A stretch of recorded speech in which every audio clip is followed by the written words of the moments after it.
এই সময় টিভিতে বলা হচ্ছে এইচএসসি অটো পাসের দাবি, যা বললেন শিক্ষা সচিব। আপনারা ইতিমধ্যে অবগত আছেন যে পুনর্বিন্যাসকৃত অর্থাৎ স্থগিত হওয়া এইচএসসি পরীক্ষার নতুন রুটিন প্রকাশ হয়েছে। কিন্তু যখন শিক্ষার্থীরা পুরাদমে প্রস্তুতি নিতে শুরু করলো, ঠিক ওই সময় অর্থাৎ বর্তমান সময়ে অটো পাসের দাবিতে এইচএসসি পরীক্ষার্থীদের শিক্ষা বোর্ড ঘেরাও করলো। কি বলছে শিক্ষার্থীরা, অর্থাৎ কবে হবে এইচএসসি পরীক্ষা এবং আদৌ এইচএসসি পরীক্ষা হবে কিনা, এই সংক্রান্ত বিস্তারিত তথ্য জানাবো আজকে ভিডিওতে। প্রিয় ভিউয়ার্স, আজকে নতুন ভিডিওতে সবাইকে স্বাগত জানাচ্ছি।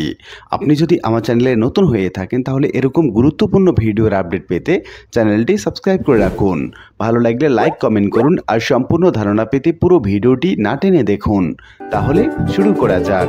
এই সংক্রান্ত আমরা একটা প্রতিবেদন দেখে নিচ্ছি। দৈনিকশিক্ষা.com প্রকাশ করে শিরোনামে বলা হচ্ছে অটো পাসের দাবিতে এইচএসসি পরীক্ষার্থীদের শিক্ষা বোর্ড ঘেরাও করেছে। এখানে বলা হচ্ছে এইচএসসি পরীক্ষায় অটো পাসের দাবিতে ঢাকা মাধ্যমিক এবং উচ্চ মাধ্যমিক শিক্ষা বোর্ড ঘেরাও করেছে সে পরীক্ষার্থীরা। সোমবার 19 আগস্ট দুপুরে রাজধানীর বিভিন্ন কলেজের পরীক্ষার্থীরা এই ঘেরাও কর্মসূচিতে অংশগ্রহণ নিয়েছে। পরীক্ষার্থীদের দাবি, 2 মাস ধরে তারা আন্দোলন করেছেন, অনেকেই আহত, অনেকে জেল খেটেছেন। এমন পরিস্থিতিতে তারা পরীক্ষায় অংশ নেয়ার অবস্থায় নেই। এদিকে পরীক্ষার্থীদের এই দাবির প্রেক্ষিতে আন্তঃশিক্ষা সমন্বয় কমিটির সভাপতি তপন কুমার সরকার শিক্ষা মন্ত্রণালয়ে গিয়েছেন আলোচনা করার জন্য।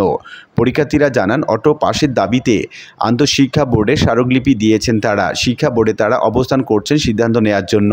এর আগে 16 আগস্ট স্থগিত এইচএসসি এবং সমমান পরীক্ষার নতুন সময়সূচি প্রকাশ করে ঢাকা শিক্ষা বোর্ড। প্রকাশিত সময় অনুযায়ী 11 সেপ্টেম্বর থেকে পরীক্ষা শুরু হওয়ার কথা রয়েছে। এর আগে বৈষম্য বিরোধী ছাত্র আন্দোলনের লাগাতার কর্মসূচি চলাকালে আন্তঃশিক্ষা বোর্ডের এক বিজ্ঞপ্তিতে 4 আগস্ট থেকে সব বোর্ডের এইচএসসি পরীক্ষা স্থগিত করা হয়। এরপর 2 আগস্ট স্থগিত নতুন সময়সূচি প্রকাশ করে ঢাকা বোর্ড। সেই সূচি অনুযায়ী পরীক্ষাগুলো 11 আগস্ট থেকে শুরু হওয়ার কথা থাকলেও রাজনৈতিক পট পরিবর্তন হওয়ায় তা শুরু হয়নি। পরে আবার 11 সেপ্টেম্বর থেকে পরীক্ষা শুরুর ঘোষণা দিয়ে নতুন সূচি প্রকাশ করা হয়। এদিকে সময় টিভিতে বলা হচ্ছে এইচএসসি অটো পাসের দাবি, যা বললেন শিক্ষা সচিব। এখানে বলা হচ্ছে কোটা সংস্কার আন্দোলনের কারণে এইচএসসি এবং সমমানের কিছু বিষয়ের পরীক্ষা স্থগিত হয়ে যায়। আন্দোলনে সরকার পতনের পর সংশোধিত নতুন সময়সূচি দিয়েও পরীক্ষা নিতে পারেনি শিক্ষা বোর্ডগুলো। অন্তর্বর্তীকালীন সরকার গঠনের পরে স্থগিত পরীক্ষাগুলো নিতে আবারও সময়সূচি প্রকাশ করা হয়েছে। নতুন সূচি অনুযায়ী আগামী 11 সেপ্টেম্বর থেকে স্থগিত পরীক্ষাগুলো শুরু হওয়ার কথা। তবে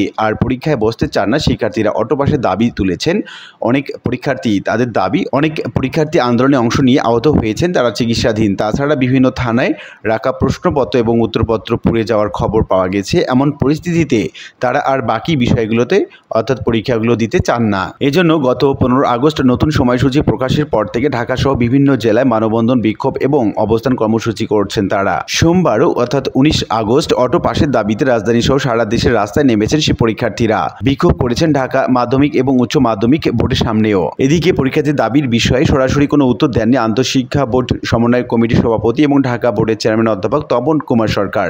সংবাদ মাধ্যমকে তিনি বলেন, পরীক্ষার্থীরা অটো পাস চাইছে, আমরা বোর্ডের চেয়ারম্যান এবং কর্মকর্তারা তো এ বিষয়ে সিদ্ধান্ত নিতে পারি না, এটা সরকারি সিদ্ধান্ত। মন্ত্রণালয় যে সিদ্ধান্ত দেবে আমরা সেটা বাস্তবায়ন করব। এই বিষয়ে নতুন শিক্ষা সচিব ডক্টর শেখ আব্দুর রশিদ গণমাধ্যমকে বলেন, আমরা বিষয়টি অবগত। শিক্ষা বোর্ড কি বলছে বা কি সমস্যা সেটা শিক্ষা উপদেষ্টাকে অবগত করা হবে। যে সিদ্ধান্ত নেওয়া হোক তা বোর্ডকে জানানো হবে, বোর্ড সেই মোতাবেক কাজ করবে। এভাবে বিভিন্ন পত্র পত্রিকা বিভিন্ন রকম সংবাদ পরিবেশন করেছেন এই বিষয়টিকে কেন্দ্র করে। যেমন জাগো নিউজ 24.com, এখানে প্রকাশ করা হচ্ছে এইচএসসি অটো পাস কিনা সিদ্ধান্ত নেবে শিক্ষা মন্ত্রণালয়। যুগান্তর পত্রিকায়ও একই রকম প্রতিবেদন প্রকাশ করা হচ্ছে। এখানে বলা হচ্ছে রাজশাহীতে এইচএসসি পরীক্ষার্থীদের বিক্ষোভ। বাংলাদেশ প্রতিদিন পত্রিকায় বলা হচ্ছে এইচএসসি পরীক্ষার্থীদের সঠিক মূল্যায়নের দাবিতে টাঙ্গাইলে মানববন্ধন। এরকম বিভিন্ন রকম পত্রপত্রিকা আমরা দেখতে পাচ্ছি। এইচএসসি পরীক্ষার্থীরা পরীক্ষায় বসার মতো তাদের মুড নেই এবং তারা পরীক্ষা দিতে চাচ্ছে না। আর এই কারণে তারা অটো পাসের দাবি তুলেছেন এবং অটো পাসকে ঘিরে তারা বিভিন্ন রকম মানববন্ধন, বিক্ষোভ তথা বিভিন্ন রকম কর্মসূচি পালন করছেন। তবে শিক্ষা সচিব সহ বিভিন্ন রকম কর্মকর্তারা এই বিষয়ে সঠিক কোনো এখনো নির্দেশনা দেননি। নির্দেশনা আসলেই আমরা আপডেট জানিয়ে দেব। আশা করি বিষয়টি বুঝতে পেরেছেন। আর আজকের ভিডিওটি এ পর্যন্তই। আশা করি ভিডিওটি আপনাদের ভালো লেগেছে। ভিডিওটি ভালো লাগলে লাইক কমেন্ট করতে ভুলবেন না। আর নিয়মিত আপডেট পেতে অবশ্যই চ্যানেলটি সাবস্ক্রাইব করে রাখুন। দেখা হবে অন্য কোনো ভিডিওতে। সে পর্যন্ত সবাই ভালো থাকবেন। ধন্যবাদ।